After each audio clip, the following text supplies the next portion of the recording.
Hi there, world. This is Renee again, talking about Mr. H.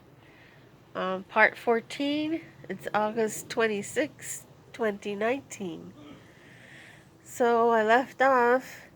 I was in Canada and talked to my family, and they're kind of anxious, kind of concerned at the same time.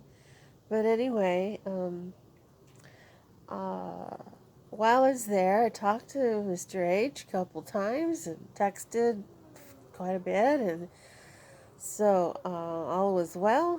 And while I was there, he said, "Well, let's book your ticket to Australia." Now that I talked to my family, and they were completely opposing.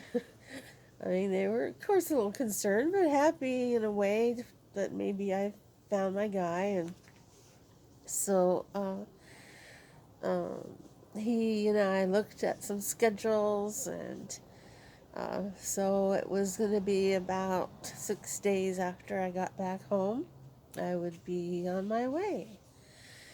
And I think that was near the end of June, not quite the end, but close to the end of June.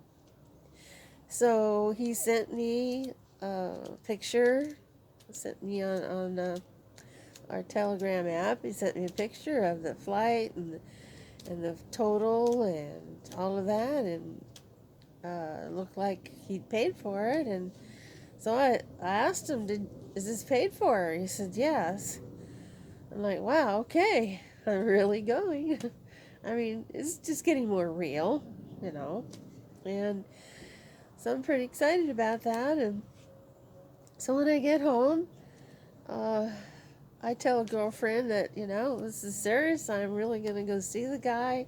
He told me he wants to do everything right. He'll propose to me properly when the time's right. He wants to, get down on his knee and all of that. And not that I expect a guy to do that, but I guess that's generally what happens. So, um, uh, so I talked to my girlfriend, and I said, I want a ring where his birthstone is in the center and mine is on the outside. His was peridot and mine is diamond.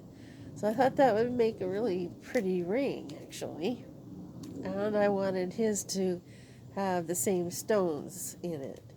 And so we're looking at pictures. And she sent me some, and I kept looking. I had like 50 different choices of styles that I was narrowing down to a few, because he told me send me pictures of what you like, so he knows ahead of time. Uh, okay.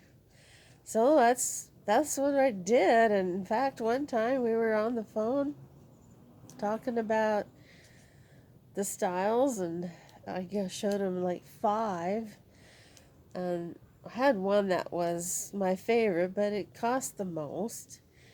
It wasn't terrible, but 5,000 or so.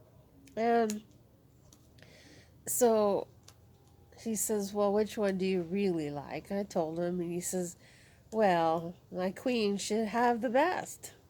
You know, he's got this great job. He's going to be retiring. He's going to be getting into real estate after that, and he can afford it. In fact, the house I showed him in a picture that I really like as far as style, he says, no problem. That looks perfect for us. It was about 450,000. Had a big piece of property around it. So he says, don't worry, your life will change. It'll be better. And, of course, I'd been telling him a lot of stories, and by then, a few, experiences I'd had with men. But anyway, so that's where we're at. And I was packing. I was starting my packing to figure out what to take. And I even looked for a few things. I knew the weather was going to be colder because it was winter in Australia at the time. Storms and all of that he's been telling me.